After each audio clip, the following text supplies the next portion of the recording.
Ladies and gentlemen, welcome to the Above the Bar podcast, where each week we belly up to the bar with a new guest, find out what they do, who they are, and what makes them great. So sit back, relax, and enjoy.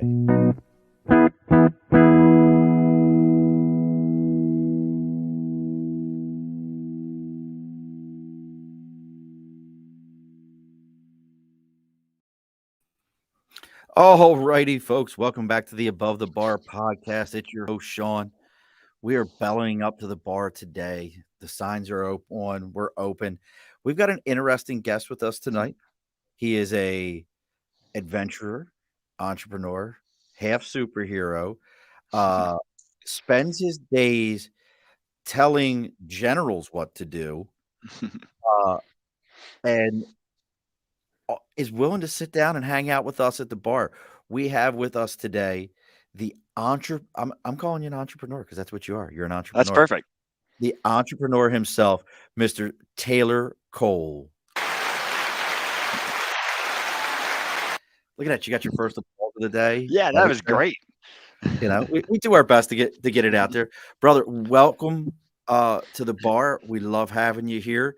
Where are you at right now? Because I see a sled in the background. Yeah, I'm up in Crestline, California. I would have been outside, except it's starting to get dark, so it's mountains over here. Oh, so you're up in, is that like, what do they call that? The Green Valley? Is that up in that way? No, it's near Riverside, Inland Empire, except it's up in Oh. the San Bernardino Forest. And yeah, I love it up here. Oh. So yeah, we get to go sledding most days, so it's pretty awesome. Well, you guys just had like the biggest, what was it? Lake Tahoe had like the biggest snowfall in like 50 years or something like that. Yeah, they did. We got maybe 8 inches 2 weeks ago, and it really disturbed a bunch of stuff. But we'll be getting a couple, probably 4 feet every year, something That's about not there. bad. No, it's Like, not too bad. nah, you know, that's the East Coast. I'm up in Albany, so you know we're in that same realm. Before it's all over with, we'll have some crazy freak storm that dumps 25 inches of snow, and we're all going, "This is Yeah. bullshit.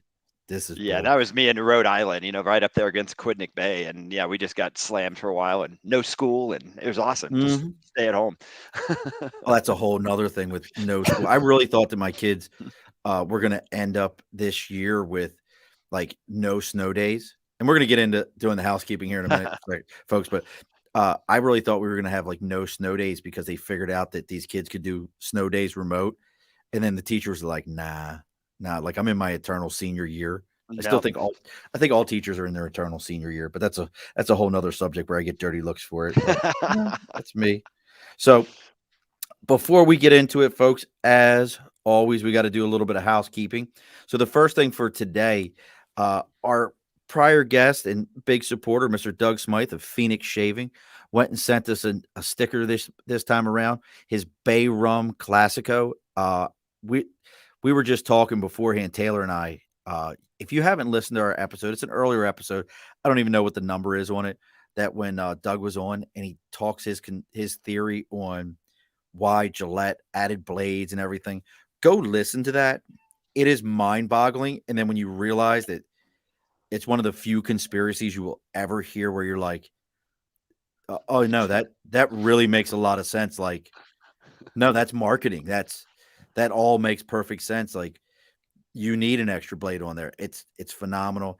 And I'm a big Bay Rum fan. I love that smell. And his stuff, especially for those of us with beards. You would think a guy who owns a shaving club wouldn't have like great beard stuff, but he has phenomenal beard stuff, men's grooming. So make sure you check out Doug. We're going to put the sticker up here on the board. The other thing is as always, if your media is looking for that upgrade, you like my palm tree? Thank you, Cody. I haven't seen you in a while. Miss Cody liking the palm trees on my shirt. My wife always picks out the best shirts for me. But if your media needs an upgrade, and Taylor will even tell you, because Taylor knows all about this, you need to reach out to Dibble and check out Media by Dibs.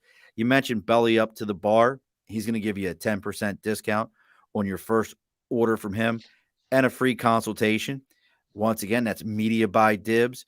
Your opportunity for anything you need. I don't care what it is, whether you've got a podcast, whether you've got a company you're starting, whatever it is you're doing. If you're ready for a logo, you're ready for your media to be upgraded, make sure you reach out to Media by Dibs. That's at Media by Dibs on all your social media platforms, or if you're on LinkedIn, it's Andrew Dibble, Dibble.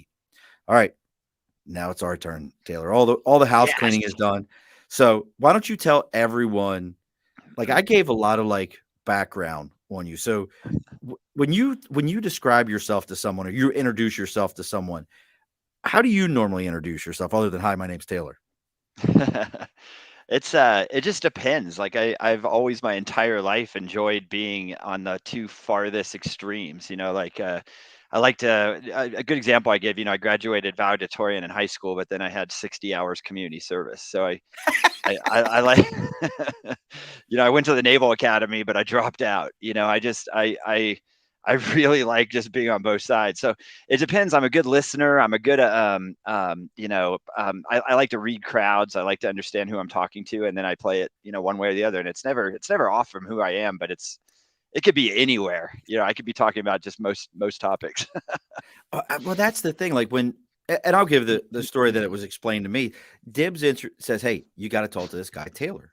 I'm like, okay. And real quick, Cody, we all saw the pictures of your car off in the ditch. I've never smiled that much when anything has happened to me like that. And she was very happy, and we're glad you are safe. She ran Yeah. her car right off into a ditch on one of the first icy days. Uh, but yeah, so Dibs is like, Murph, you got to talk to this guy. He's been on the show Wipeout, which I definitely want to hear about. Um, he does base jumping, and if for those of you that don't know what base jumping is, that's basically kind of like standing on uh standing on a cliff or on the side of a building. And I feel like it was big in like the late 90s, early 2000s, where you would see videos of guys like jumping off of a building, flicking a parachute Mhm. out, and seeing if they could hit the ground and jump into a car before the police arrested them. Yep. Does that sound about right? That's pretty much right.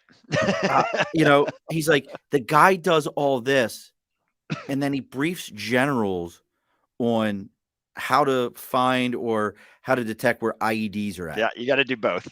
I'm like, what? Say this. I'm like, Dibs, say this again. Explain this to me one more time. And he explains it to me one more time. And if you know Dibs, he gets creative. He's like, he might even base jump naked, but I'm not sure. I'm like, well, I don't. Do you think? Yep. I was like, wait, you have? Yeah. No, hold on. Hold on. Hold on. I thought Dibs was making that shit up. No. So He's you not have even telling half the story. So, yeah, I used to run these parties out in Riverside for, I don't know, 10 years that were called mustache boogies. And so we took a cliff, 180-foot cliff, and I started bringing out a kiddie pool, and we'd fill it up. It started off a pretty small kiddie pool, and then it ended up being a 2,500-gallon pool. I'd work with the city on why I needed a water truck and how I was getting the water out there, and then all of a sudden we'd have a party, and I had to hire a midget, a friend of mine, to come out and be our judge. And some days he'd be grumpy and I'd pay him less, and other days he'd be cheerful and I'd pay him more.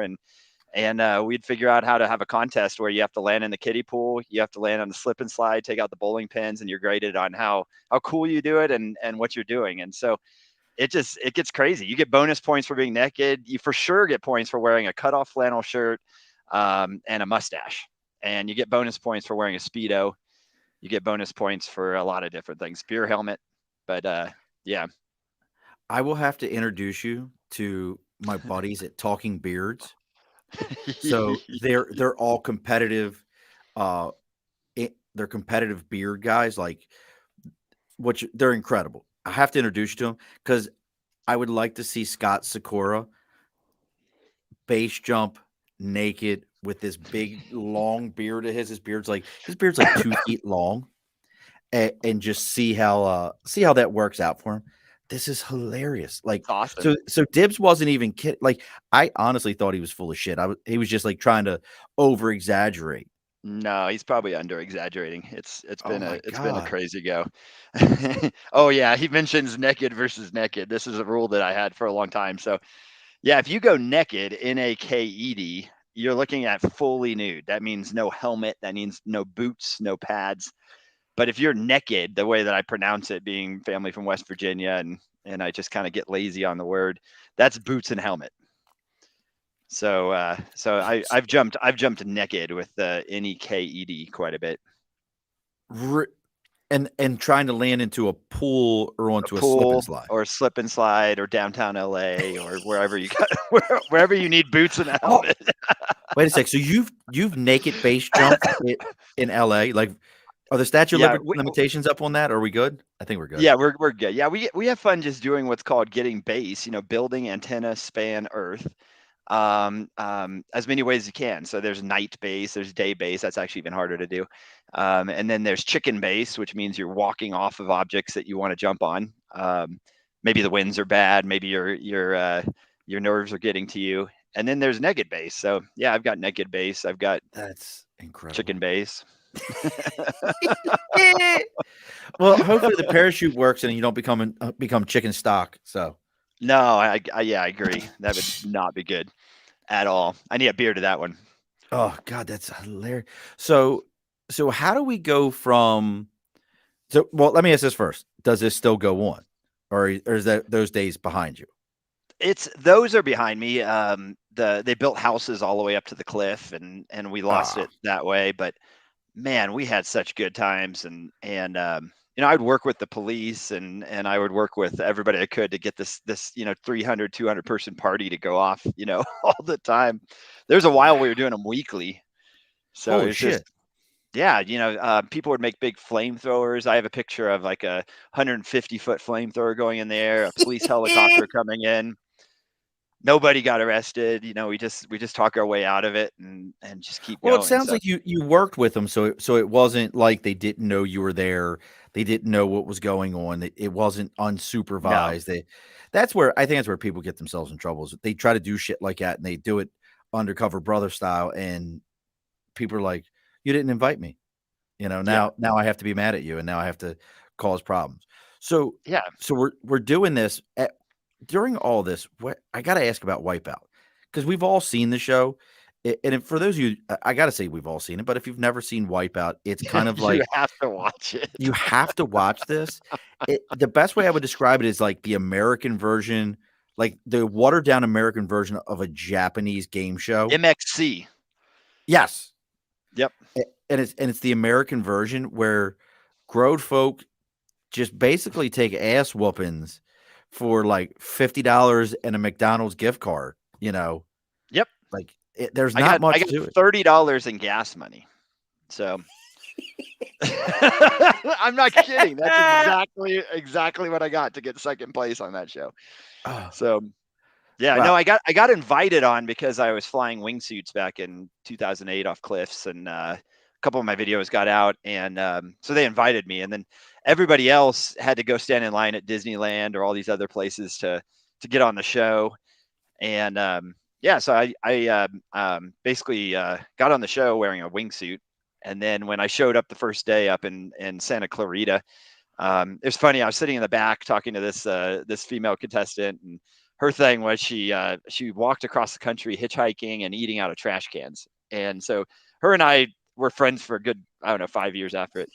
But I was sitting wearing these super tiny shorts and one of my mustache boogie shirts, a cut off flannel shirt. And the guy that owns Simpsons and Wipeout at the Yeah. time, he comes in and he's like, there's this guy in the front that's just talking a bunch of shit, and he's like, I'm gonna beat you all, like I'm gonna take you guys all down. And this guy stands there and he says, hey, you probably should be quiet. Like I'd be worried about the quiet guy in the back named Taylor. And he goes, hey Taylor, you're not wearing that outfit. Hey, get him a wardrobe change. Oh, So so they didn't that's how let I you wear started it. the show. Nope. So they dressed me. I guess it Well, didn't fit the storyline for me to be like the ridiculous looking guy. So, oh, that's so great. You have Gianni's saying hey to you. oh Uh, yeah, that's so great. So so you finished second on Wipeout. yep. Uh, Everything and that hits you is hard. Everything you jump off of is soft. Everything you land on is slippery. Everybody ended up in the hospital, not hospital, in the ambulance. no shit. So yeah, the longer you got on the show, everybody was bursting eardrums. We told each other How are like you? whatever Hold on. we How are you bursting eardrums? because well we all talked about it before and we're like, please don't let us have one of those hanging ones. Like if you watch a show enough, you realize sometimes they have you hanging from a like a ski rope. and it Right. always ends up bad because you have no choice where your body's going. And of course we had that one. So when you get taken Oh. out hanging from a ski rope, I dislocated an elbow. You end up just hitting the water super hard from 20 feet, Oh totally the wrong shit. direction. I had It was no brutal. idea.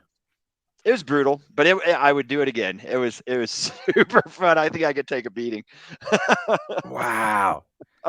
Oh god, here Nathan's back, folks. Nathan sounds like an idea of a good man. Nathan, you've never seen a plate you didn't like. Don't start with me. And Gianni, would you ever do the Stone Cold Steve Austin Broken Skull Challenge? I don't even know what No, that is. What is no, that? I I know don't who even Stone know. But Cold is. any of those things, I don't want anything to do with. What the hell is somebody send me tell me what that is. Yeah, I want to see it too. We need to I both have see that. I have no idea. S- Stone Stone Cold. I'm googling that right now. Uh, Stone Cold Steve Austin Broken Skull challenge. Skulls. There's a Broken Skull session. Also, it's a TV show. So If it he has takes some his own. skill, maybe. No, oh, so okay, I get it. It says one of the greatest, most influential superstars in WWE history, Stone Cold. Blah blah blah. Legend. Talk high lows, sports entertainment memories, road stories. Okay, so it's basically his he goes on the road and talks Probably with teaches wrestling skills. yeah, he like talks with wrestlers and stuff like that. Uh Yeah, I Gianni, I'm a wrestling fan, but I don't know that one. Like I've and never you call watched that. yourself a wrestling I, fan. I'm I I am. You got me here. I don't never seen this. What channel is it? But this seems like some bro, it's on the Peacock channel. Like, give There me you a go. break. Give me a break. Like, it's not like this is coming on regular TV. Like this shit's on the Peacock channel. Oh, it's different. Oh, he says it's different. I have to look it up because the sessions thing sounds really cool. Because I was looking like he was talking to like one of the Hardy Boys, Seth Seth Rollins. My kids love Seth Rollins. So that's another one. Like you've done all this stuff. Have you ever done pro wrestling? I feel like No. that's what you're missing. No, right now I'm trying to learn a standing backflip. I'm 41 and I'm pretty broken. I've had a lot of surgeries and whatnot, and so I'm trying to learn to stand backflip. So I'm pretty close. Yeah, 41 and still working dibs. on a That's right. stand. That's Tessa's sled, and we've been crushing that thing. It's awesome. I I have a could 10-year never. old that's mini me. Uh, I'll have to check that one out. I'll look it up because I like all those shows. I definitely Yep. like all those shows, all those wrestling shows. I'll have to check it out. My little guy has an Ultimate Warrior that I got him. Oh, Like that was my favorite. I had the what was it, pillow doll. yes, Oh, so great, I recently man. sat down and watched He's the. probably a wreck now. He's dead. Well, he's dead. Oh, he's dead. He, yeah, he died. He like the day I think it was the day after his Hall of Fame inductions. He passed away. Wow. And we actually are getting that was the WWE Hall of Fame here in Albany. It was just signed that we're getting the International Professional Wrestling Hall of Fame is going to be here in Albany. Um, Nice. and we've had some like very historic matches. And I actually those guys have been on the show. I'm good buddies with with the treasurer for that group. It's really That's yeah. cool. Gianni says he passed away 7 years ago. I Mm, knew it was right after his inductions. Good job, Tessa. I thought you were gonna die like 4 times. that's my That's your kid. dog. I was about to say that's your Yeah. dog. Is she a wild child like you? Yeah, she learned at 9 to ride a unicycle, so she rides her That's unicycle awesome. everywhere. So yeah, she's going paragliding in a couple weeks. Yeah, she's fun. Are you gonna get her one Little of those power unicycles? You know what I'm talking about? The motorcycle no, like unicycle thing? I just love unicycling. I own 7 of them now, so it's yeah, I just unicycle all the time too. Tall ones, short ones, off-road ones, I've seen off-road unicycle. I've now is that the power thing? The off-road one? Is No, that the mine's power? just mine's just a off-road unicycle, and I take Now it would all the time out here.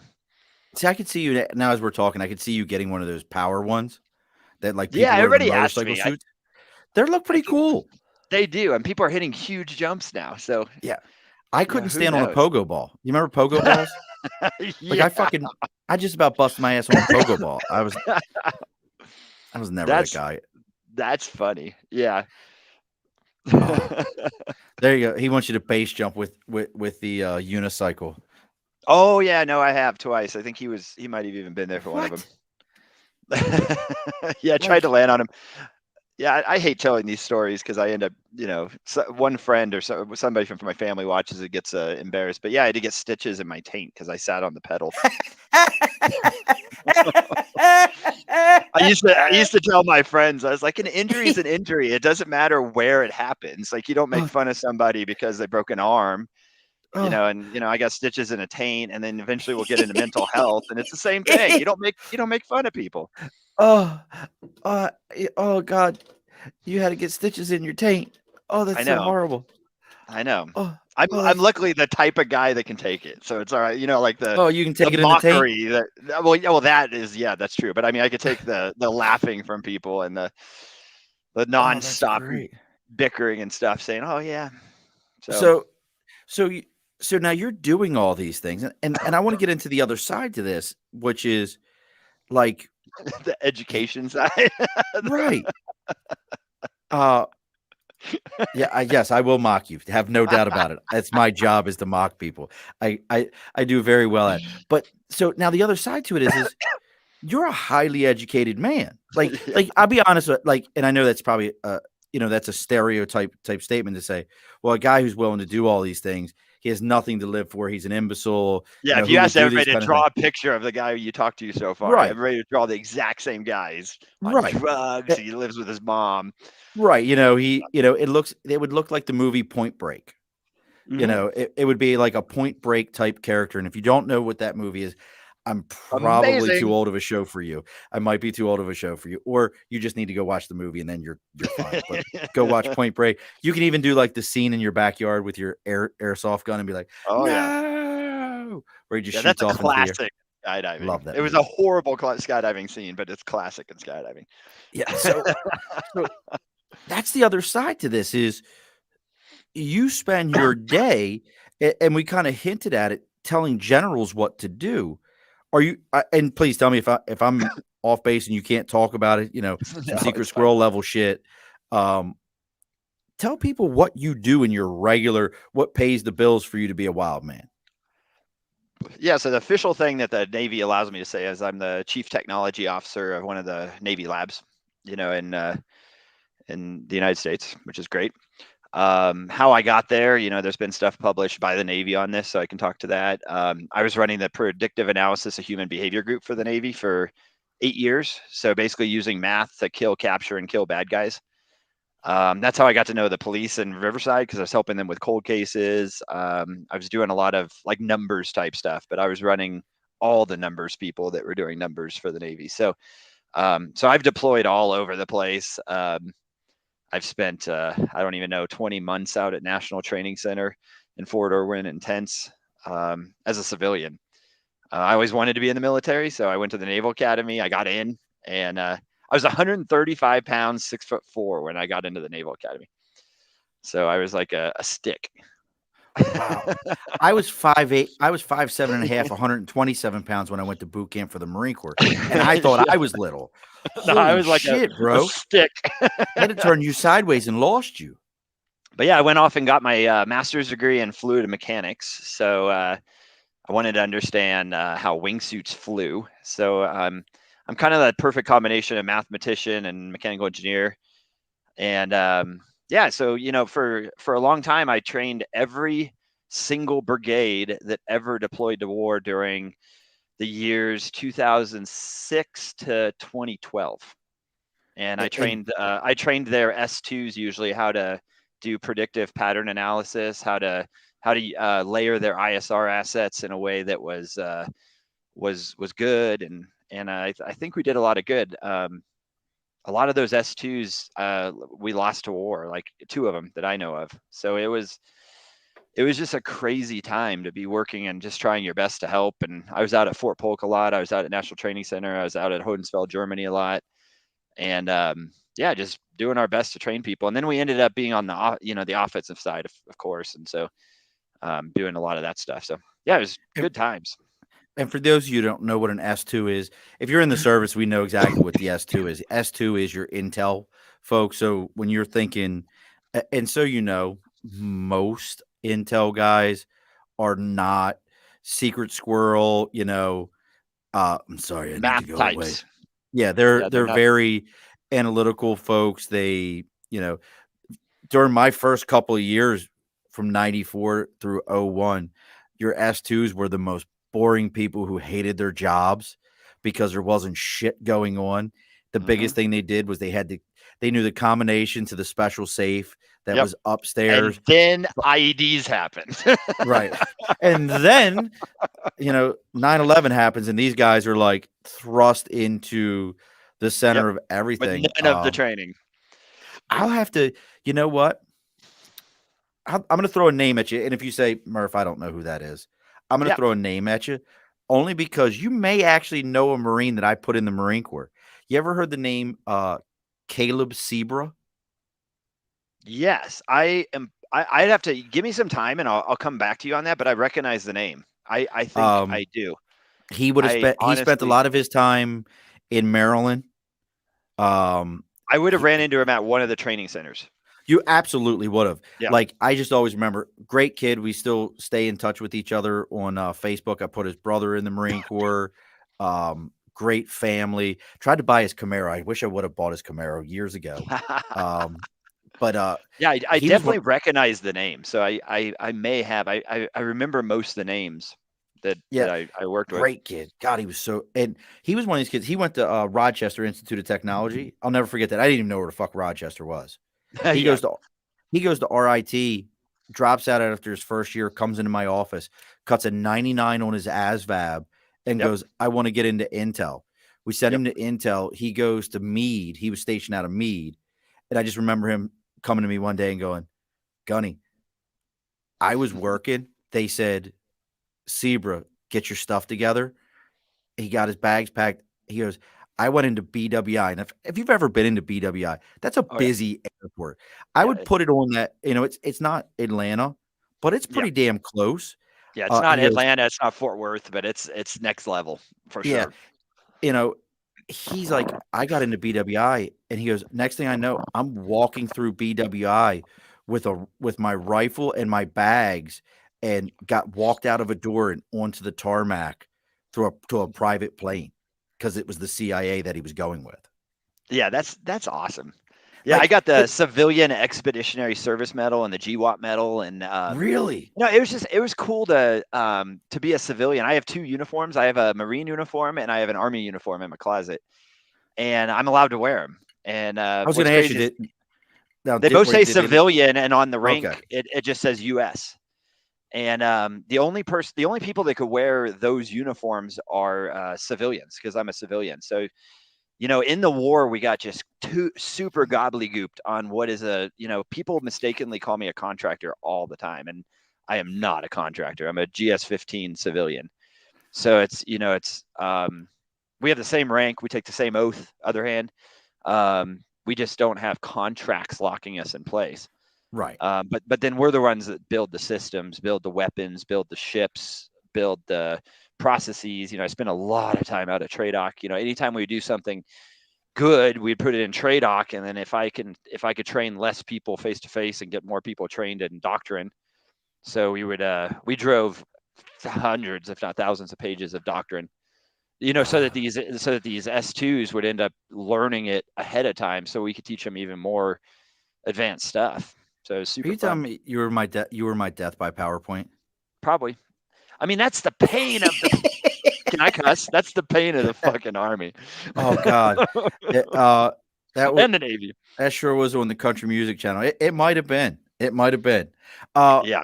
No, you're totally right. That's painful. Painful. I will never forget. Like, I didn't understand what that term meant till I was a Marine, and people were like, "Oh shit, it's death by PowerPoint." And then what's funny is this is a very Marine thing. Is once you understand what a PowerPoint presentation is supposed to be, you You can look do it back with on your eyes closed.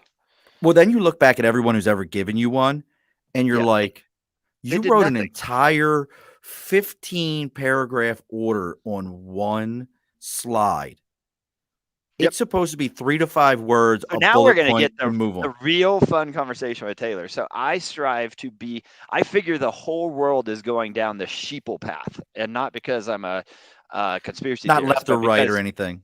not left Yeah. or right. I don't mean it political, but sheeple. And what I mean is, I've done some of this analysis myself, and right now we're basically getting disinformed by the same four group of people, and you can imagine them. China, Russia, Yep. the Republicans, the Democrats. And because we have so much data that comes into this world, there's only a few entities that can look at the data for us. The Navy can, but we don't share. But you basically have your Facebooks and your Googles and your Twitters, and so they're basically like providing us news and putting us in corners that we stand no chance to get out of. I'm in a corner, and then what makes it even worse is they make it so obvious that you should be thinking what you're thinking, that the other corners are either idiots or they're out to get America, right? And either one doesn't work. And then on top of that, each corner just believes that they're the mass, they're the 90%, but really they're the 25%. And this is the world we live in. So Mm-hmm. what's happening is we're just all behaving the same. I mean, maybe in four different ways, but everybody's just getting so used to just going straight, and there's no way around it. So I've told so many friends, go get arrested. Like if I meet someone that is like super, super conservative, and I mean non-politically, like conservative, like they Just wake up, personally. they brush their teeth at night. They never miss, a beat on like the things you're supposed to do. They've never broken a law. Go get arrested and just go start feeling what it's like to be on the other side.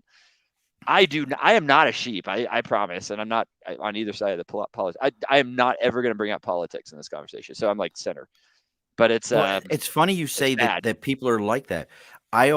My best friend Ken and I, we were talking about. I don't remember how it even came up, and I always reference the Tom Hanks SNL skit where he does Black Jeopardy. Have you ever seen that? No. If you ever get a chance to watch Tom Hanks SNL Black I'll look Jeopardy, that up. it is it is so absolutely 110% the truth, because as you're watching it, there's these great questions that are asked, and Tom Hanks is playing like this very Appalachian southern border, very atypical stereotype of that person. But every question they ask him uh, is answered in a way that the other contestants on Black Jeopardy, which are black contestants, answer it and go, "Yeah, absolutely," and they answer Ah, them to where it's like they ask something about the government. He goes, "Don't never trust the government," and they're like, "Yeah, absolutely." yep. They ask the question. They're like, "What can you do with a skinny girl?" He goes, Dude, you're nailing "Absolutely it. nothing." You're and, nailing it. and it was this whole entire thing. And there was a point at the end of it that made it even funnier. Got to go watch it. It's pretty hilarious. But it's always been one of those skits that made me go, "Hey, folks, do you realize that you're exactly the same, and they're just finding a way to make you think you're different, but you're exactly the same people?" So it sounds like a very You're similar to what frustrated you at the same things every day. You're mad at absolutely. the government for the same things, and you're like, and I work for the government, so it's like Yeah. I think I always tell people, you look back at other times in history and you say, man, that's See, we started hold on. talking about the government and your phone rang. Yeah, and the That's government came back. How do I get you back? Hold on a sec. Oh man, holy I need to shit. turn my phone You're off. st- you're still there. I still got you. We can all still Oh, see you you. oh, you can still see me? Okay, perfect. I'll figure out Y- why I can't see you. See, we're But all still seeing you. yeah, man, the government called and I'm screwed. But yeah, you look back in history and you say, man, it would really suck to live in that time, because man, you had horses and there was, cholera and all this horrible stuff. And I think people are going to look back at our time and they're going to say, wow, can you imagine that you had to live in that time when everybody created so much data and no one had the ability to handle any of the data. And so you ended up with big corporations filtering the data for you. And so that sounds horrible to anybody on either side of the political spectrum. And that's what's happening. And so everybody's getting some picture. I don't know what it is, but it's all being filtered by somebody that's not us. And That's uh, and Spider-Man so 2099. so What what you're I talking say about is is go get arrested. Like seriously. I'm not getting arrested. Like, you I'm could not do it doing it. in a calm way. I mean, you don't have to, I've like, been pulled over. I've had enough uncomfortable conversations in my life with people in law enforcement. I'm not getting arrested. I'll be but damned. now we're back to how I live the way I live. Like, I don't It's, mind it. So I could go jump off stuff today, and I can run a oh, company, and I can, there's really no one expects anything from me, and yet I still get jobs, and I still have a job. So isn't that great? Well, you're a GS-15. That's, bro, like it's not you've bad. only got one more step. And then that's completely political right there, your next appointment. And then Yep. I had an aunt who was a GS-15 in Social Security. And she used to just say, they would offer, because what's the next one, the next level called? It's SES for us, Senior that's it, Executive Service. SES. And she's like, they used to offer her SES stuff all the time. And she was like, no.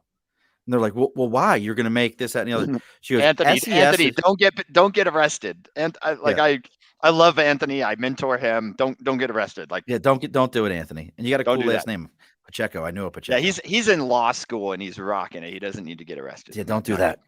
that. But she used to always say like they would offer SES positions, and she'd be like, "No, SES is call me to Yep. know what they're supposed to be doing." She goes, "Why would I want to do that?" And then I basically heard a I start at heard the a bottom. Navy captain tell me once that all the admirals were the guys he beat up in high school. And I was like, that's funny. I mean, I've never beat up anybody, but that's kind of funny. Like, at some point you just start, I Mhm. know a much more rude way of saying this, but yeah, you just Oh, start playing by the rules. it's absolutely the truth. When you start realizing you're like, huh. So we're into this. You're highly analytical. There is no doubt about it. If you're Hmm. if you're able to crunch the numbers, figuring out behavioral analysis at that level to figure out to assist police departments, doing those kind of things, it makes sense in my mind that the wild child stuff, because I used to tell people all the time, I recruited for the Marine Corps for 12 years, that Hmm.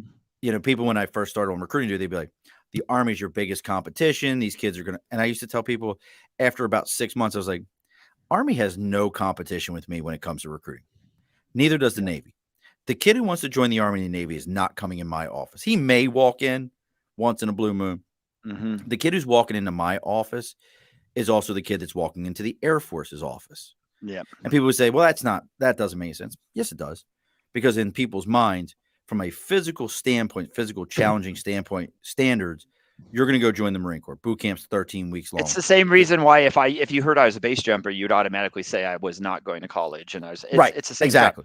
But the one thing the Exactly. Army does so well is they take their best leaders and they put them in training positions, right? Really? Oh God, yeah. So you take the head of TRADOC, you take the head of the National Training Centers, they make at least 3-star.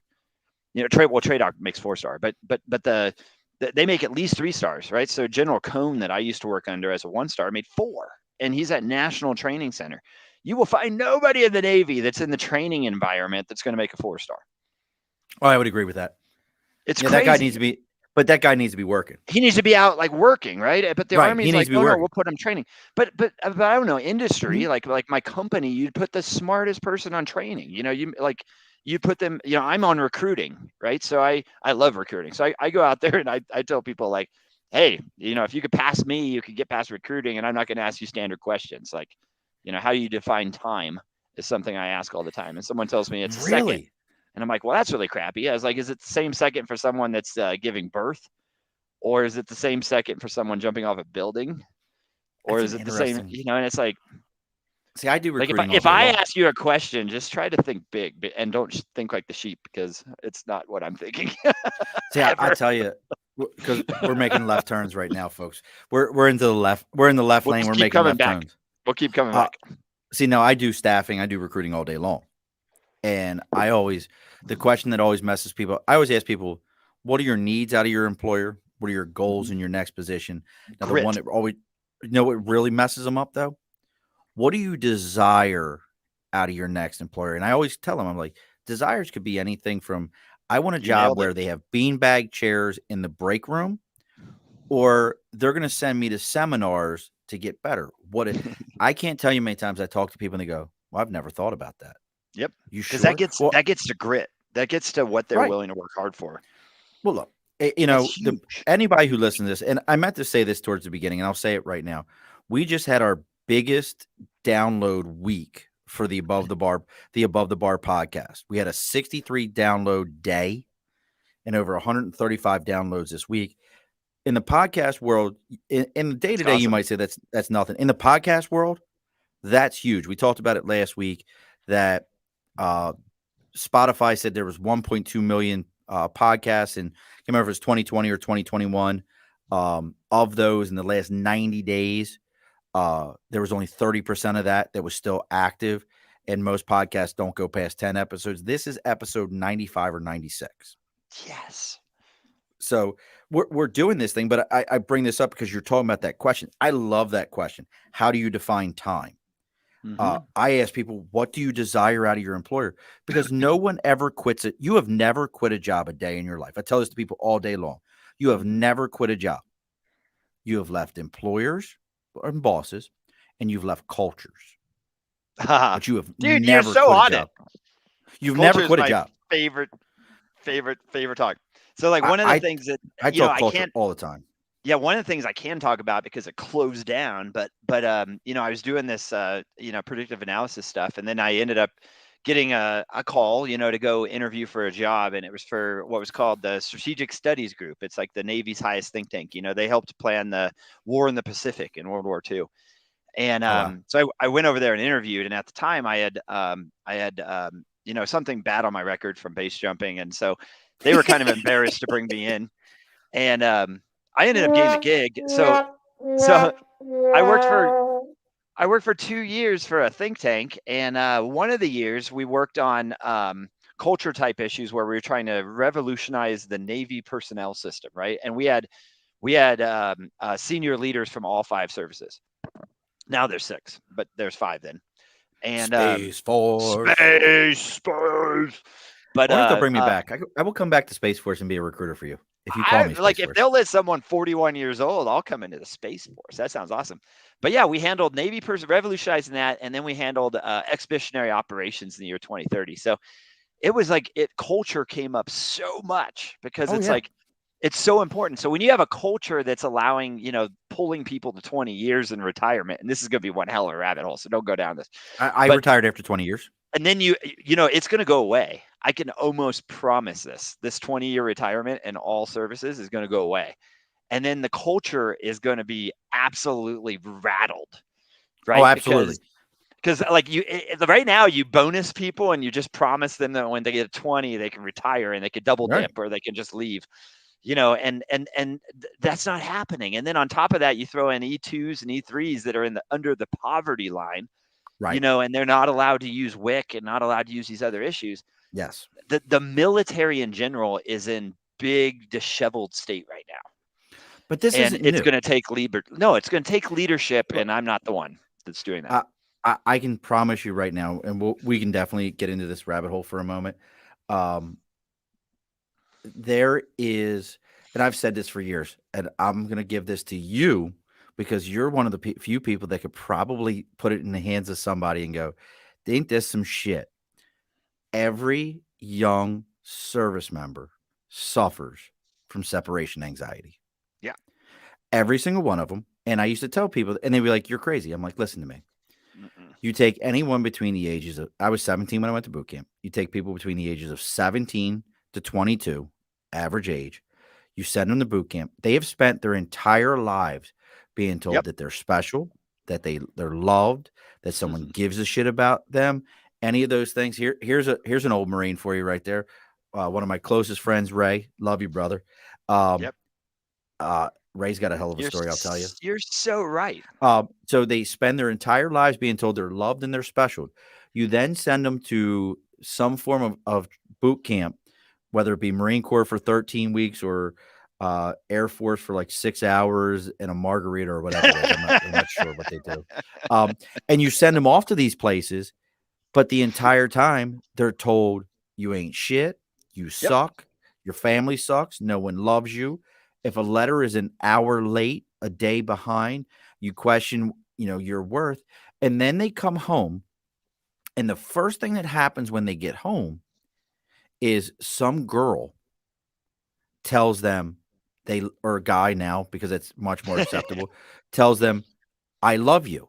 I miss Yep. you. You're special again." So Yep. what are And they they going to do? cling. They cling. I need you to now marry me because I can Yep. bring you to this place where Yep. everyone still tells me I suck, I ain't shit, and I I'm a need to be behavior better. guy. You're nailing it. And Eh, I have more heart for the military than anything else. I mean, autism is very close to it, but I right. mean, We're going to get into that. it's I don't mean to push that to the side, but that's level of whatever. Like I adore the military, and I am not I've never in my life been a hoity-toity, whatever my job is. I'll sit there and go into the enlisted, bars and hang out with everybody and hear their stories and try to understand why they're in, and where's their family. And it's crazy, but we still have the world's greatest free army, free military, people yes. that volunteer. And if we lose that, hey, things get rough, like really rough. Would you like to hear an unpopular statement? Yes, I love it. Yes, anything that's not I'm going to across give following the sheep. I'm going to give you an unpopular statement. You are currently seeing the greatest generation ever, bar Okay. none. And here's why. No, I take nothing against my grandfather's generation. They I'm fought an in the Great optimist. War. They fought the Great War and all those things, but never in recorded and unrecorded human history have you ever had a all volunteer military service knowingly Yep. going to war. For Yep. most of these guys, the ones that have started to retire, you talked about 20 years, starting this year, starting in March, you have or nine yeah, starting in March. No, I'm taking it back. September, you will have guys that have known nothing but That's right. war. That's right. Never in recorded human history. So when people say, the kids today, they ain't shit, they're this, that, and the other, I always say, stop. There's still that 1% of 1% Yep. that go off and still serve every day. Yes, they're going to complain. Yes, they're going to bitch. But understand, find me another place. My 18-year-old son can't get a fucking car loan. But when I was in the Marine Corps Yep. at You 18, could run a city in Iraq right. as a mayor. Yeah, like somebody might turn around and be like, "Hey, Lance Corporal, You could be on the go to provincial reconstruction team and handing out millions of dollars to somebody. right." But hey, okay, so let me tell you one story, and then I do want to get off this because Yeah, we'll get off this. I think we I'm sorry got good because stuff this is to a talk about. soapbox I can stay on for all I day. know you and I need to meet in real life and sit down and talk about this for 6 hours because I'm so passionate about this. I met I'm a looking for a mom GS up job. here in Crestline that owns the local bar, who is fearful that her son was the one that fired the missile that took out the truck or the van full of innocent people recently, right? Out in Afghanistan on our withdrawal. Okay. These guys that are 18 to 21 that are flying our drones in the Air Force, right, are absolutely on the nose dealing with PTSD issues, on the That's a weird thing nose for me. I'm dealing sorry, with that's a weird thing everything for that me. you're talking about because they're in Vegas, they're in Riverside, they're in these places going to Mhm. regular bars at night, and they have done crazy shit at day, right? Which I'm not in this world, so I don't know what I'm talking about. Right. But it's like, but you read it about in the news, so we are doing worse things. Read Ender's Game. Like I want Love that book. everybody to read Ender's Game because I'm It's an giving a amazing talk book. about it in a couple weeks for the Navy. But this idea that you Oh, get really? someone to do something that is not, they don't think they're doing what they're doing, but they end up doing it. And at the end, you tell them, hey, you destroyed an entire planet, which by the way had billions of species on it. And then not only that, but you killed half of our planet. But we're really excited because you won the war. You won the war. It's the best thing that's ever happened to us. And then that kid's like, oh, oh God. Right. Oh, I don't know what to Did you know do. that's on the commandant's reading list? Oh, of course. It's on that's on the commandant's reading list, and so is what's the other one about the bugs? The giant bugs. Z, The uh, z, z, no no oh, no no no. not in that series. Uh, Oh, I don't that, know. you're talking about Xenophobe, and then you also have Yeah, Speaker of the Dead. I've read all that shit. figured that. I've read Um, all of them. what's the other one though? There's a movie about the giant bugs. It's got Neil Patrick Harris in it. Oh, Uh, space. Fucking Troopers, Starship Troopers. Starship Troopers. Starship Troopers is also on the Another good Commandant's book. reading list. Yeah, super good Uh, book. and that one will throw people off because that's actually a very big political book. That's Oh a God, politics yeah. book. One You could read people like any of those books and yeah, then that's what you all need to do is politics. read it as a parallel to what you're trying to solve problem wise. And then if you read it that way, it reads as a perspective. It doesn't read Hmm. as a truth, right? So you could read a book as a truth, you could read it as a perspective. And Yeah, I they always read it miss as it a on that one. perspective. Oh, that one they miss. The only thing they miss in that movie is they just don't give enough love to the fact that you're not a citizen Hmm. unless you were in the military, and It's not what that free. means. And that's what that means to that world It's is not volunteer. yeah, to be a citizen, you have to join the military, and they miss that in the movie. That's the one big thing. Yeah. So let's shift gears because I'm telling you right now, Taylor, you We and could I go could sit here. anywhere, Yeah, this is honestly. like this is my wheelhouse. There's a GS somewhere out there for me where they're like, they just need to hire me. I'll go find the people that think like I do. We'll put them into think tanks. We'll get them all going. Someday you'll hide me in a bunker somewhere because I know where everyone is. The only I'll have hope to that we had for a little while was I was in that think tank. So, we at least have somebody that was like at least trying to do good. So because I've had these conversations frustrating. so many times. Well, it is. You know what? It was frustrating as a leader Yeah. when you would watch young Marines and they'd be like, I have to go away this weekend. What are you doing? I'm going to get married. To who? Yeah. Because I Well, need that. I well, need that. I'm going to be able to move off base. I'm going to be Hmm. able to get extra money.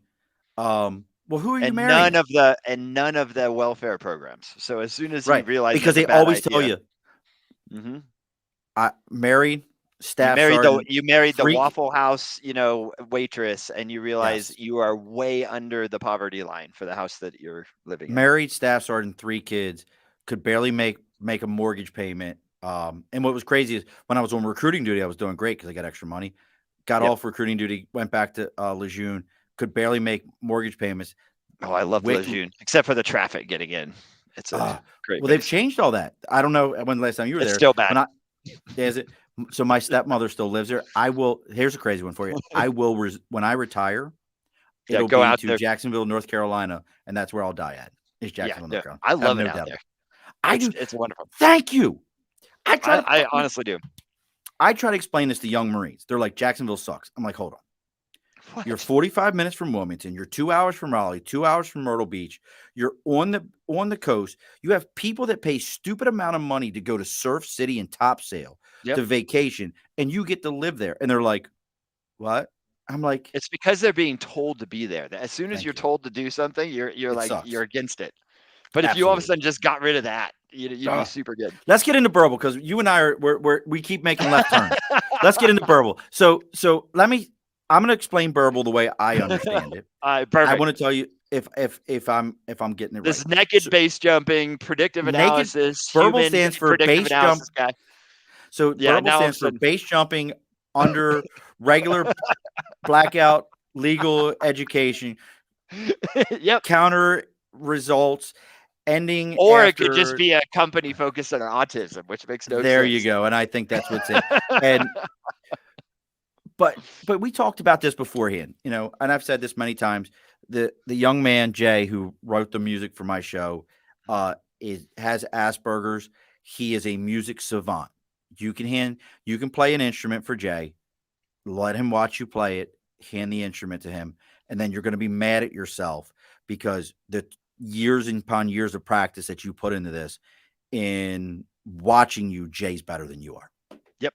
And he just came up with it. And he's just like, man, you suck. I'm good at this. And here's one amazing thing about Jay that I love is Jay actually, to work on his social anxieties, gets up on stage and sings his own songs that he made. That's awesome. He's fucking amazing. I love the kid. That's So awesome. so so tell me about Burble, what we're looking to do with Burble, and how we all can support it. Yeah. So coming out of the think tank, I spent all this time visiting every company, and I still talk to the Facebooks and the Googles of the world, and I realized that technology is getting easier and easier to interpret. So what that means is that you're spending less and less time applying creativity to what you're seeing. So if you see a movie, or even worse, you go into augmented reality, or even worse, you go into partial reality, it's getting to the point where we're all becoming that sheep, and we're all creativity is dying, and it's because it's not open ended the way it was in the 60s. Take Helter Skelter and take the 60s era AM radio, right?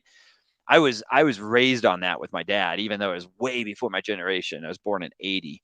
So, but we listened to it on every car ride, and I really, it clicked with me, and it really made something matter. So when I started this company, it was basically to 5 years ago. It was basically to bring theater, which I saw as an open-ended creative experiment, bring theater into the kid's bedroom and do it in a way to where that kid or that parent can read a book, and the book is not technological. The book's a book. The book's is, I always imagine the never ending story book, right? So you have a book Ah, I that's love that really movie. cool, right?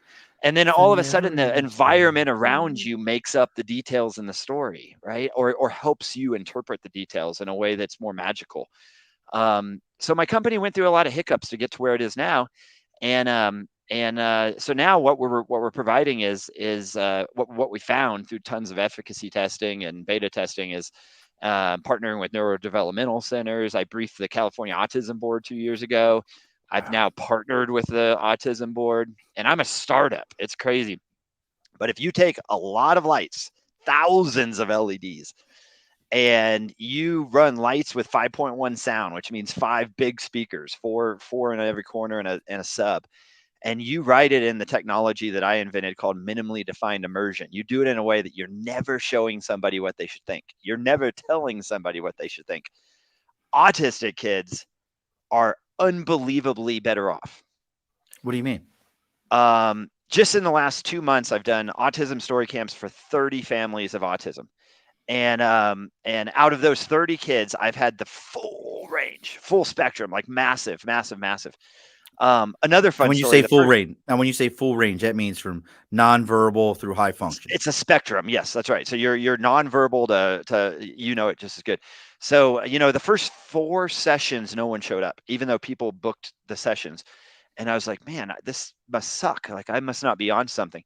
And then all of a sudden, I had this one mom show up with a nonverbal autism kid that was mostly Downs, and she said, "Hey, if you can help him, we'll see what happens." So I started telling him a story in a 10 by 10 by 10, 1700 LED cube.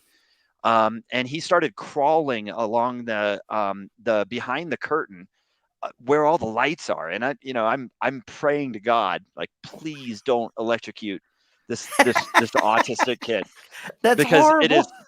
it is such a prototype, right? But it's in public. It's sitting at the Riverside Youth Innovation Center, and over 25 minutes, he just like slowly worked his way around, never destroyed anything. Came out, eventually ran across the street, took the whole staff to go get him.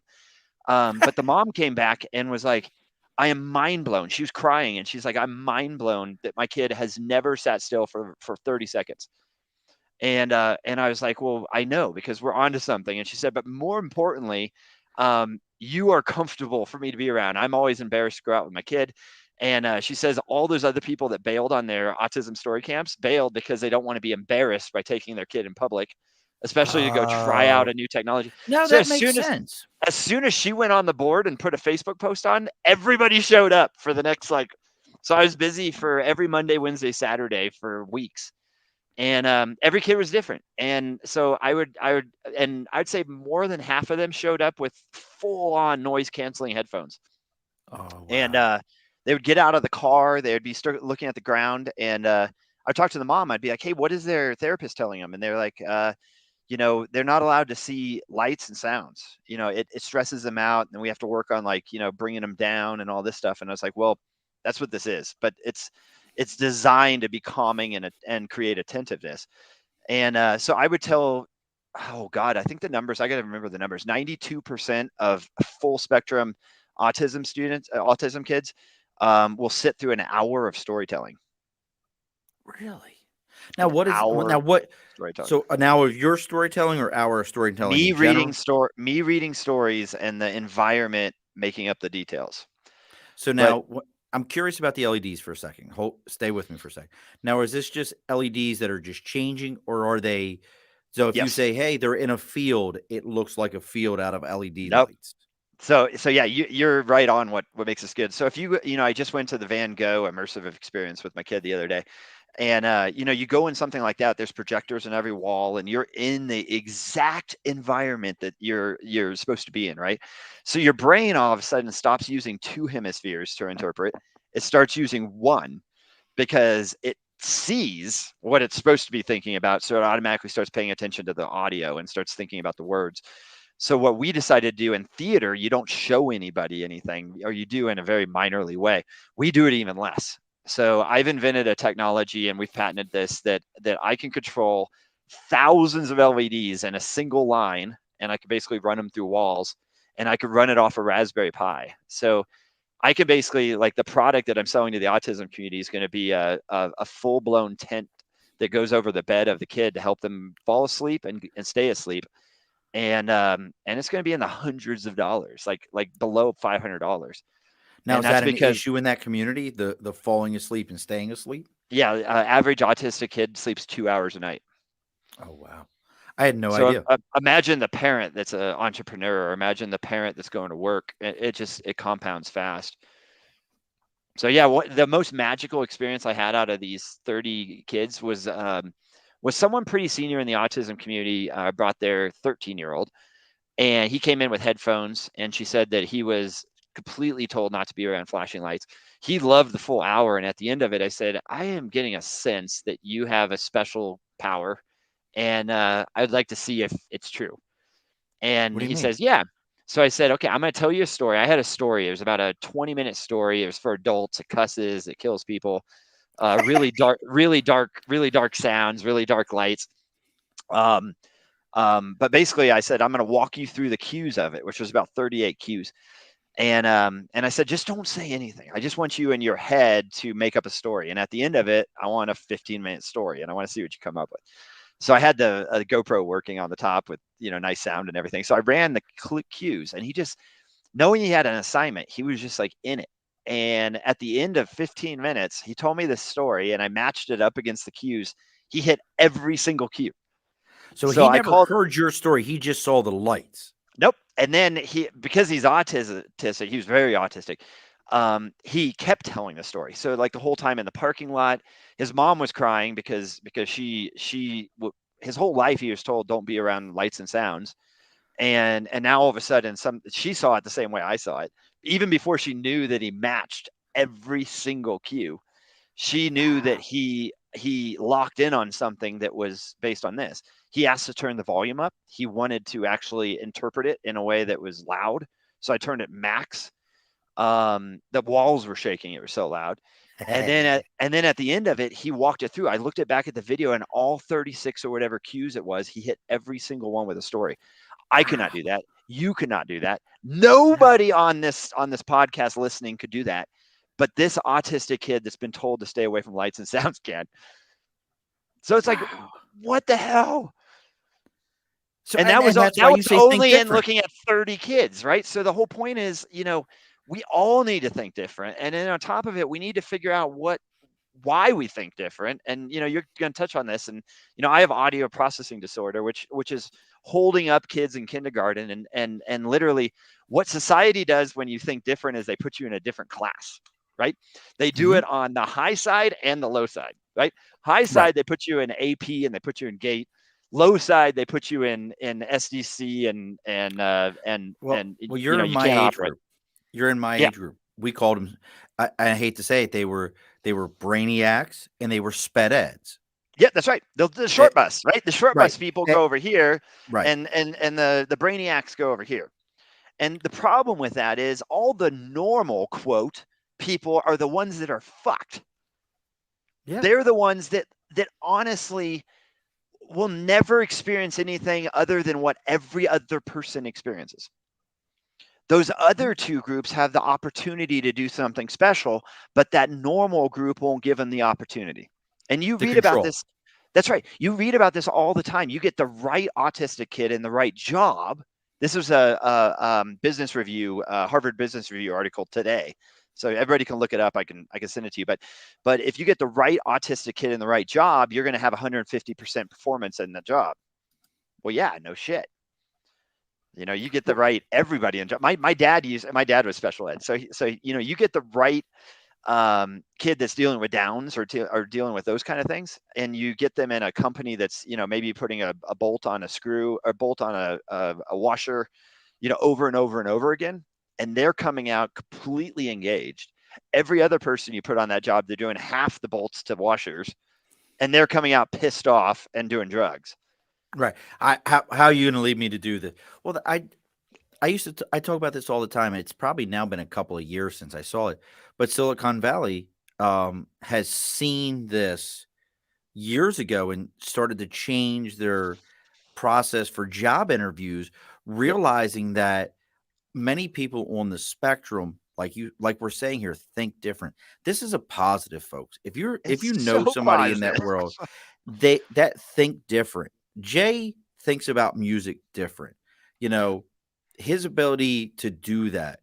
Taylor, he has and I know I keep messing it up. Auditory perception I have to think about auditory processing disorder. process processing. Taylor says, "Hey, he's got that." We don't realize we've added to the list. Yeah, If you well, really I, think I about think it, you're getting this. The ADHD, the ADD medication. I say it in my business plan. We're raising money for Burble, and I say in the business plan that when you're going to medicate, go to a doctor or do therapy, there may be a better way if you could figure out what you it's tough. actually need. Right. But it's And super tough. It's easier to I deal with medicate. it. And I was seriously medicated for a year. And it's like I did nothing useful. It was like even easier to follow the sheep in front of me because I was medicated. That's a tough one. That's a whole nother conversation as a parent because I have a son who is in. I have two sons that are in one that's in college level classes in his senior year. Another one that's been in AP level classes since not AP, but he's been in advanced classes since he was in third grade. But the Yeah. same I deal with the one that's been doing it since he was in third grade. I deal with his behavior doesn't match what they want. And I'm telling you, if you're a teacher and you're listening to this, you're going to hate me in a minute. I'm going to educate you in a second. I'm going to educate teachers for a minute. And Can I'm I probably educate gonna teachers? Can I I'm educate probably gonna teachers for a second, pile Taylor? on I, this. I don't know anyone on this planet, myself included. I guarantee you, Taylor's on this page. Those of you that are listening, the hundreds that will download this, none of us like to go home and do our job at our home. Please don't be upset at my child when you give him work to do at home after he just spent 7 to 8 hours at work with you and expect them to do another 2 to 3 hours of work at home. And when they get upset, because guess what? Guess what I just did all day? I just went to work all fucking day. Yep. You know what I don't want to do? Math that you don't teach right anymore. Yep. I don't want to come home and have to console a child who's stressed out that he's got 2 to 3 hours worth of homework and can't understand when I'm going, bro, I'm sorry they gave it to you. You got to finish your job. It's your work. You got to do it. Can't understand it because in my mind, I'm going, he's got to graduate. That's what's Yep. important. I So, caught my kid the other day saying, "Hey Siri, what's 397 times 3?" And I walked out there and I said, "Hey Tessa, you are on the right thing that what you should be doing, but you've got to demonstrate to me that you could do it right first. right. And then I will absolutely let you ask Siri all the time." because I Absolutely. because I've told this story forever. Like when at the Navy lab, when I get all the high school teachers, high school principals to come in and talk to how they can work with us, I run the robotics programs that they all have and all this stuff. And I told them, the way you run math in college is designed to be cheated on. Is literally like as a behavioral pattern analysis is the easiest thing. It's like a 1 out of 10 in terms of skill required. I And cheated uh through and so college. I took advantage of it. So I partied my ass off in college and I would not study at all the day before. And then, you got a one-page cheat sheet, so you write down the exact problems you need, and maybe you find out the problems because you know the TA, or maybe you sit next to somebody that studied, or there's all these things you do. And guess who becomes the guy that's running the damn Navy's predictive analysis? Is because it's not the guy that followed all the rules that understands the math perfectly. We know where to put those people, but they're not the ones driving change, cultural change. They're not the ones starting new companies that are going to, hopefully be billion-dollar companies that are going to change for the better the way that the world operates. It's like we've got to teach these students to do this. Common Core was designed to be open-ended. It was based on Vietnam-based Vietnam math, which is Singapore math. Sorry, Singapore math. Vietnam still has good math, but Singapore math was the best in the world, right? But what they were doing was they're teaching people that it was story-based. And so we took that element and brought it into Common Core. And I met the architects when I was on the think tank. And you end up taking this amazing capability that just says, hey, I don't need to know the answer 6, but I need to give you at least an understanding of how you'd get to it if you knew how to do math. And then it pushes you forward. And we took that and we said, but wait a minute, we have the teachers unions and we have No Child There it Left is. Behind. And There if we you go. think of No Child Left Behind, everybody's watched Price is Right, right? Price Mhm. is Right has that thing when you have to win the car and they're like, okay, push the button, and it's like, and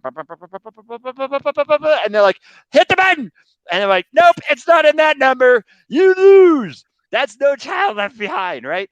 So the lowest guy gets to drive the meter, not the Right. highest guy, the lowest guy. So if you have 80% of the class above the highest guy, they're screwed. And so this stuff came out of what happened. And so you end up with Common Core, which should have been beautiful, ended up being so nasty and horrible. My kid is struggling with it. Right now, my Mhm. kid's getting D's in math. And so I have to go to Kumon, and I'm paying a lot of money, and I'm starting next week. And her dad's a mathematician. It blows my Right. mind. See, I'm the same way. Sorry, you I got me never on struggle. something I Bro, was really passionate but about. this is part of the whole verbal creativity is finding ways to think different, to Thank you, approach John. things different. And I know John very well. John John and I don't think he knows that I how much I know. John has a child who deals with these some of these issues we're talking about. And Less is more. John is one of the most like he's gonna look up, and I'm gonna say it again, Burble, Burble, creativity.com. Make sure you check it out. John's going to be the guy who's going to go on there, Taylor. He's going to look at every bit of it. He's probably already Googled you about 100 times. He knows what size socks you wear and what color your Yes. underwear are right now. That's Well, we John. all wear the same size socks, surprisingly, but Right, and that's another one of those things. We all fit into the same size socks. How the hell does that work? But that's to our point. That's the sheep thing. We all have yeah, the same size socks. that's it.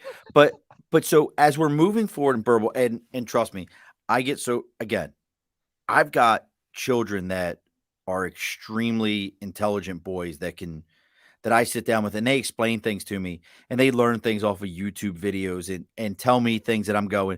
Even my 4-year-old, I've watched my 4-year-old sitting there watching videos about gravity and relativity and all kinds of shit. And I'm going, why is my 4-year-old watching videos about electrons and Genius. neutrons? It's And wonderful. he loves it. But you guess what accent those videos are in?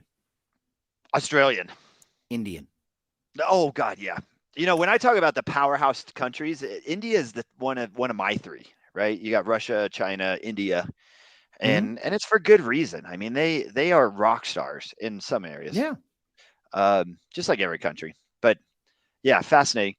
Yeah, it's good that we're studying, gravity and space, and I'm an engineer, and one of the things that I tell my kid is science is about changing what you think is truth today and making it not truth tomorrow, right? And That's a great way and of looking at it. the whole point of it is that there's nothing we're going to discover that will stand the test of time. And me and a bunch of my mathematicians, kind of debate this. Is it 100 years? Is it 1,000? What year is it that nothing, in terms of rules and science stands the test of time? But it's hard. Right now we just learned that gravity is not constant, right? So they spun the electron, I think it's electron in this case, all the way around, and all of a sudden it gets back to the CERN. gate. CERN, Is there you that go. CERN? It gets back to the gate, and twice now they've shown that it gets back faster, and everybody's like, "What? You know what that is for all of us nerds? Jump But, drive. It is but wait a jump sec. drive." But wait a sec. So if the electron's getting back faster, because Yep, I need a piece of paper. I was just recently. God, we're gonna nerd out for a fucking We're moment gonna here, nerd folks. out. So Get your this is nerd how out. fast it's going, right? It's going from here to here, and all of a sudden this does this, And for the audio side, and for it goes from everybody, here to he's got a piece here. of paper and he's just. We're talking about folding space at this point. We're talking about folding space. But It's now hold jump on. drive. But now my whole thing is, I just recently learned this, and I didn't realize it, that the light speed as a definition, I always just considered it as light. I never considered it as this is the fastest speed that matter as in of itself can go. This is it. That's right.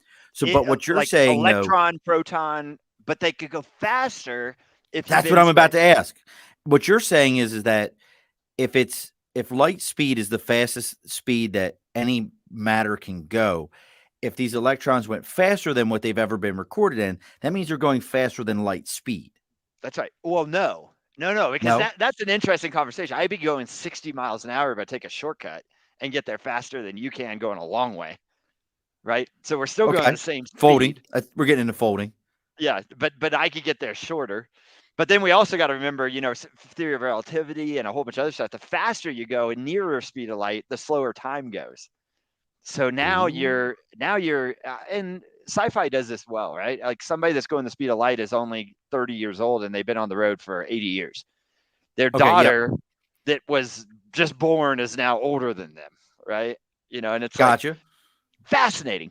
But my whole point is science changes so often that it's really about chasing science and always being creative, always being innovative, coming up with the thing you want to test, the scientific method that you're ready to test. Thank you. If we all start thinking the same, and literally this is my worst statement right now, if we all believe science is fact, we are fucked.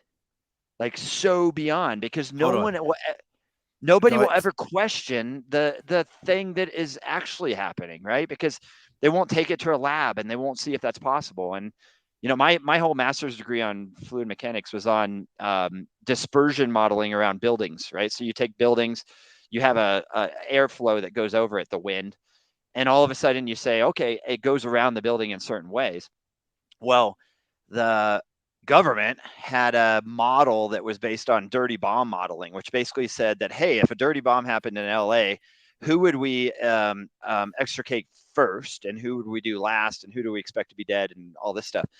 And what I ended up discovering was if you have two buildings kind of turned a certain way to the flow, you end up with like these dueling vortices that go behind the building. This is like a big computational fluid dynamics problem, but no one else had ever shown it before. And the problem with the same particle sitting in the same space for a lot of time is that other elements affect it, right? Like radiation on the asphalt, heat on the asphalt, other things start affecting. And all of a sudden that particle that was really low to the ground is all of a sudden going up, right?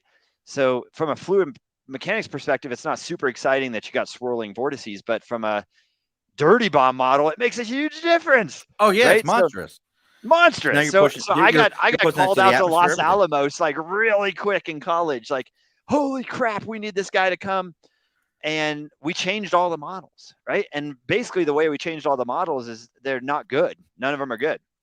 So it's like it's crazy. Like keep exploring. Nobody knows the answers. Let's see what Derek's got here. On the Doesn't matter how. mathematics, I found when I was in school, we had to show how we Amen. came up with the answer. Didn't matter how. With my children, they have to show in a specific process, which I think limits. I absolutely agree with you, Derek. Like I Derek, you deal with rock that, it. and here's where I've really screwed up. I tried teaching my kids how I do it, Yeah, oh, I do and the same thing. I'm like, I'm like, why don't you "This is how just you get add there." this way? And they're And my like, kids are I don't like, know how to do that. They're like Don't know how to that. do it. They're like that. That's you can't do that. I'll Don't know never how to do it. forget my son who's Everything's 18. base 10 today, and that is beyond stupid. Like so little of the world is actually in base 10. So when you teach all of kids how to do things by zeros, tens, hundreds, thousands, right? And you teach them to do the math with the blocks and all this stuff. Mhm. The problem is they're going to get to college and they're going to base 7. And the whole way they learned falls apart. See, and that's this We whole didn't teach any future mathematicians. We taught a whole no, bunch of like, but one last thing, and I'll shut up. I promise. But no, you're but not. but No, the you're whole not allowed to point of shut up. school is about citizenship, and we all have to know this. Like, Yes. high school, at least GED is supposed to be you're the perfect citizen, or at least you're the average citizen. You're capable of doing your taxes. You're capable of going to work. You're capable of paying your bills. You're capable of voting. Right? You're not a dumbass when you vote. And the problem is, I think we've lost that. Like we've never redefined the what a That citizen should be. well, that's a whole thing in and of itself. I I'm a bit all right. I'll get on my political Hey, soapbox you for a wanted minute a because bar talk. You wanted a well, bar talk. I'll get on This my is how political bar talks soapbox. go. Absolutely, I told you this is how it goes. I'll get on my political soapbox for a minute, only because it's my show. I can do what the hell I want to do. I'm not going Um, political. I'm a big fan of a guy here in New York named Larry Sharp. He's got a podcast. He's got some other stuff. But the biggest thing that he talks about is right on in line with what we're talking about. Larry was a Marine. He says that in New York, we spend $33,000 a year on average on education. And here's my whole thing. If I told you I had a $400,000 education and wasn't qualified to run a fucking fryer, what would you say to me? You would Your lose your education shit. sucks. You would lose your shit and be like, wow. So here's the thing. So Larry makes it real clear. Larry says we should turn around in the state of New York, which has this. We have what the hell are they? I can't even think of the diplomas that they have a special name for these extra special diplomas. Regent diplomas, which now they're not even doing Regent exams because of COVID and everything else. So him and I, he has this whole thing where he says basically we should turn around and at 10th grade, kids should graduate from high school. That means they're only doing core studies, math, science, English, social studies, the Yep. things you were talking about that are Yeah, then pick something citizens. that's specific to helping something. It gets better. He's a genius. Here's where he's a genius. And if it should go around the world, those of you that listen to this, please share this with everyone, share this idea with everyone. He then says everyone gets $20,000 a year to go towards your next level of education. If you want to go to college, but maybe you're not ready for college yet, you have $20,000 a year for 2 years of prep school. Yep. If you're ready for college, you now have $20,000 a year to go to college. Yep. If you know that you're never going to go to college, but you're really into the trade, you're 20 grand hands-on, to start your trade.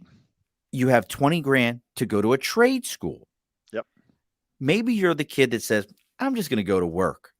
You can go to work, but I that think money is there for 5 years. It's debatable. That's at least 50% of our population. So we shouldn't force everybody to college, right? Right. Because you can So make now, just as wait, much hold or on. more Let money. me finish, Taylor. It gets better. It gets better. It gets better. All right. So now you got these other kids that maybe they don't want to go to college. They have 5 years to use this money. They've still got a high school diploma. Yep. Here's where it really gets amazing. People said to him, well, that's stupid. We don't have all these prep schools and we don't have all these trade schools. No shit. Because now once you do this, you just created industry because now we have to build trade schools. All the trade unions have to do this. Oh, wait a sec. We don't have prep schools. We now have to create prep schools. All these teachers now can go work for private industry and debate their own money and their own wages. No longer can we have somebody who's a tenured teacher who realizes you can't do shit with me. Now I have to actually go do it. Holy shit. Yep. You created an entire industry. And we tried to do, he wanted to do this here in New York to basically make New York into the hub of the country to where you're going to find your tradespeople. You're going to find your tradespeople here. And you know what people did here? They voted for Cuomo. They voted for the guy who, is the epitome of what the Me Too movement was trying to stop. Oh, and by the way, if y'all didn't know it, all my international viewers and Yeah. listeners, they dropped all the charges in New York against him. Oh man. Everyone. So I got to stand on that one for a minute. It drives me nuts. No, that's Larry awesome. Sharp's idea is so perfect in my mind because people don't realize our education system is based on an agro system, which we don't have anymore. It's based on an agro system. My children are not needed in the summer months to prepare for the winter months to pull crops. I don't need Yep. my kids to plant for me in April. That's not a thing. That's not a part of my life anymore. Please. It's so good. It's Ugh, so it dr- you know, it like drives me it's true. bonkers. It's true though. I've got a master's degree in fluid mechanics. I've got a pilot's license. I've got a whole bunch of other licenses in flying in the air. But then all of a sudden, I start a business, and I go from a LLC to a gym. Yes. We're base jumping the sled now, folks. Oh We're my base God, jumping the sled. Jim's a base jumper, and he built a whole bunch of stuff that's in front of me right now. So yeah, and all of a sudden I start a company and I go from an LLC to an S corp to a C corp. I have learned more than I ever would have learned in any school. I don't read business books because they are so far gone from what I'm learning. Like if I were to read a whole book and literally take the 10 hours it's going to take, I would highlight 2 sentences that may minorly change what I'm doing. You get to a point where you're literally, and I honestly believe I'm going to have $1 billion company. It gets to the point where you're going to be the next one to write the book, but then who's going to learn from the goddamn book? The best thing Right. to do is go do it. Just do the shit. Just go do it.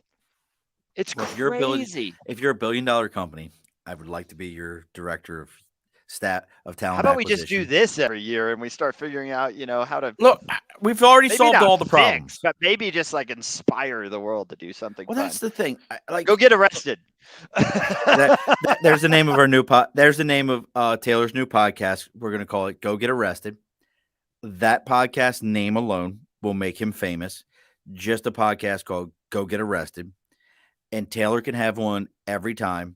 Entrepreneurs who have different ways of thinking, different ways of approaching problems.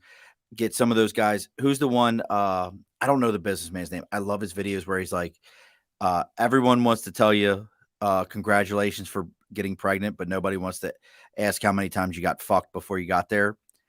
Like that guy, I think he's hilarious. There's the other one that keeps popping up on my IG. A good man is not a safe man. He's somebody who he has his whatever it is under control, and I get that. That goes back to in the military. We've always had the saying, "Good men, good men stand ready to do bad things at night while you sleep." It's along those lines. I can't remember how it goes, but I love this. I've lost your sound, Taylor. No sound. What happened, man? I just watched We Were Soldiers Oh, again, great a movie. couple days ago, and that first platoon commander, company commander, I'm not sure what he was, company commander. He, as soon as the fight takes off, he chases off some, on some Vietnamese guys that were in the bushes, and he ended up losing like 90% of his guys, right? So it's like it's this balance. You don't want to be the guy that just runs full fucking speed into the problem when you don't know what you're talking about. But then again, your psyche kind of takes care of that. It says, "Hey, I'm uncomfortable." Should be. You have to have some connection to reality in order to do anything. I think that is going to change the world. But then you have to be so disconnected from reality to change the world or to create the new science. So That's it's it. this it's this thing that I've been, and I'll be super honest about this. I've been in therapy my whole life, but the last 4 years I've been with the same therapist, and I see her every week, and it's been that way for a long time, and I need it. I'd lose my shit if I wasn't in therapy. But she's helped me bring out this idea that I have to balance crazy with dorkiness. And as much as crazy and dorkiness work together, and all dorky life is astronomically stupid, an all crazy life gets me stuck on drugs on the corner of the street, right? It's not good either. But when these two things work together, I end up doing good things for the Navy, and I doing great things for Burble, and I'm helping community get better, and all this kind of stuff. So we all have to find this balance and figure out, like what I would like to think everybody has a dichotomy of things that drive them. It might be family and it might be football. That could be one thing, right? That's perfect. It could be wrestling and it could be family. But then you have to balance it. And you got to take your inspirations and your and everything that's driving you to be a wonderful human. And you got to figure out, all the good things should come out of the two up here somewhere. And it's taken me a long time to figure this out. Oh God, we can. If you're into therapy, that's like a whole nother thing. Like I believe in therapy addicts. I believe in therapy addicts. Do you know what that is? Derek's got it. Oh yeah. Therapy addicts. Like, Hmm. and Derek, you're absolutely right. Trade school should be encouraged. Yeah, Derek's Um, on it with everything he's writing so one far. 100%. I I know people just like you that make stupid money. They're in the trades. I always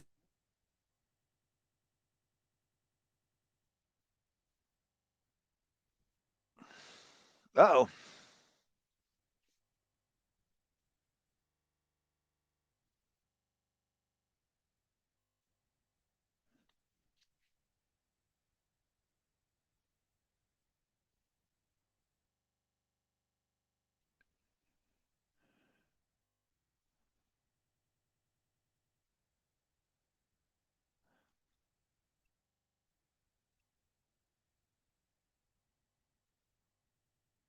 it's not me.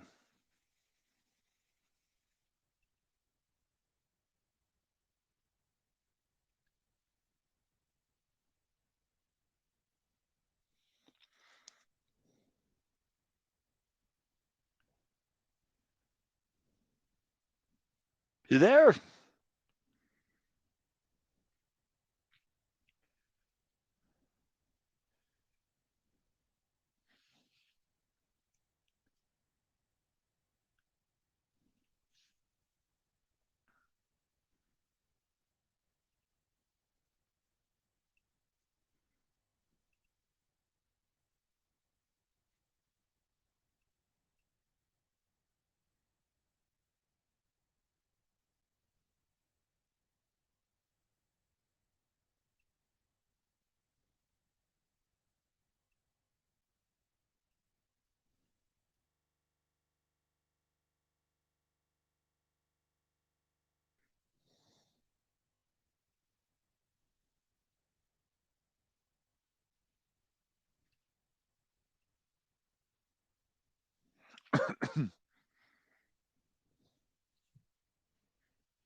are you back? Can you hear me? Yes, you're back.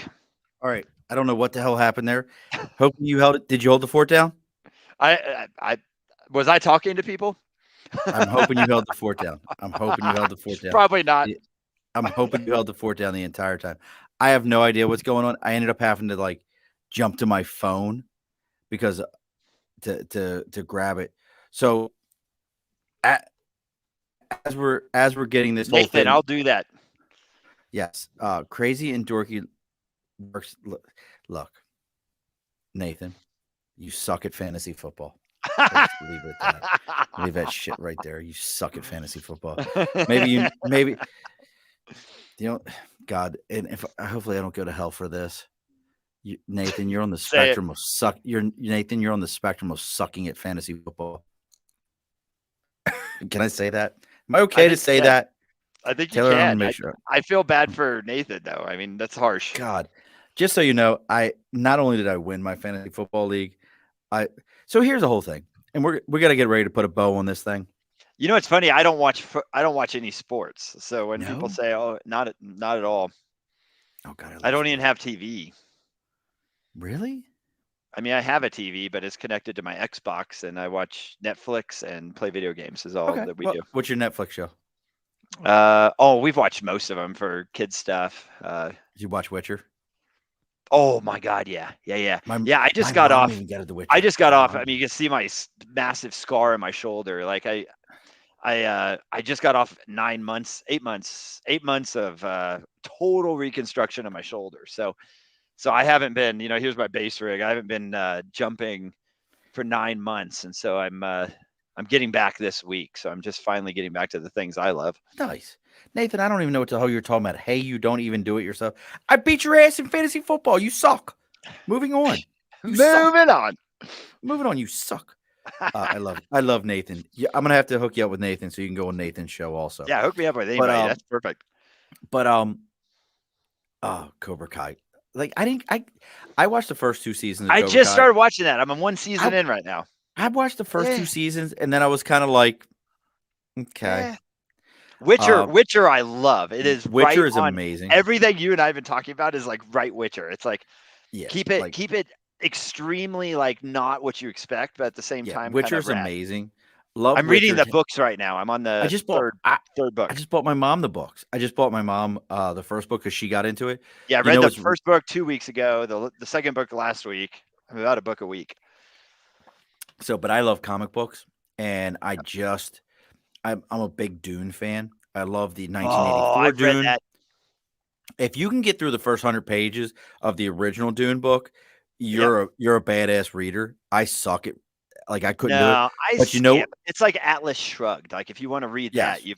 you've got to start like a third of the way in because it's like But what's amazing crazy. is how there's a comic book series that just came out, House Atreides. Yes. House House Atreides. I will tell anyone who's watched Dune, folks, if you're still hanging with us, I love you to death. We're like an hour and 36 minutes into this thing, and Into Taylor and I, ridiculousness. we're like on a whole nother thing. House Atreides, reading the comic book series, House Atreides makes the new Dune movie that much better because House Atreides spends almost the entire time they keep referencing the bull, the bull, the bull. And if you watch the new Dune Ah, movie, they constantly have the bull head up. They show the bull statue. That's but they all probably about. don't connect it. They probably just They do it they don't they don't. That's the super only thing horribly. That's the only thing I'll ding them on is they don't do a good job of explaining to you why this bull matters. I think they make one reference to it. If you read the book House Atreides, you find out about Paul's father, Duke Atreides, who ended up going to the planet IX. I don't remember how they pronounce it. He goes there. He sees what happens there. Why that planet gets taken over. His father is the one who is killed by the bull, and it's Ah, actually his grandmother that so you sets don't that get shit that up. unless you read. You You have to you read the book. have to have read that because when you see it and you see what the bull is, you realize like that's the bull that killed Yep. Paul's grandfather. Well, now you're talking Who to the power of story, which is Oh, exactly it's what so people amazing. ask me, like, why did I start a autism story company? It's because it's going to be like it's story, right? Story's so just massive. And like as soon as I get done with the autism product, I'm building a kids reading product, right? So imagine your kid comes home with their accelerated reading book that they're not reading. And then they come home and they go into their room and there's a tent there and they take their book into the tent. They don't have their phone out. They just take their book into their tent. The tent automatically lights up. They start reading from wherever they are. That tent feeds the details that goes along with the book or enhances what they're imagining that's going along with the book. And then at the end, it asks them a couple questions about what they understood about the book, and then sends an email to their teacher saying they read it and they comprehended it. I love I'm that. going to have this product in late 24. Well, I will tell you, my 12-year-old that just went to bed has read more books in his lifetime at 12 than I've read in my whole life. See, that's amazing. My kid struggles. Oh God, you know what it was? It was I gave him books to read beforehand. We got to put a bow on this. We're starting Okay. to lose. We got to put a bow on this. Do not log off because you and I will talk afterwards. Okay. Um, as always, folks. For those of you that stuck around with us for the long haul here, I know Taylor is on that Scott Sakura level. If I let this shit go, this could be 2.5 hours down the road, Ever. and no one would know what happened. Nathan, I would have to look into that. I don't know if Hebert if how Star Wars attaches to Dune, but I wouldn't be surprised if George Lucas read Dune, Hebert's book, Oh yeah. and kind of gleaned it from it, because Hebert's book, Dune, the first 100 pages, if you've never read that thing, is nothing but they made a fucking encyclopedia of Dune to try to help you understand what is going on in that world. Because It was it's one of the so. first Apple IIe books that I had. Was it? You know, oh yeah, it was a Wow. game that you could Yeah. get on Apple IIe. Wow. It's just so crazy. And Anthony, thank you so much for hanging with us.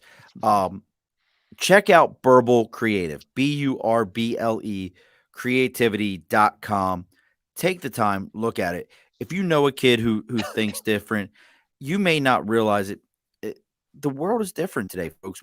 Those kids are our opportunities. I didn't get to say it during the meat and potatoes of the show, but I want to say we now see those kids as having something different. 20, 30, 40 years ago, those kids went into the workforce. They were just the awkward kid. They were Oh just a God, yeah. different kid. Oh yeah, yeah. And they made things happen. Now we want to label them. Now we want to know that they're different. Labels Fuck that. suck.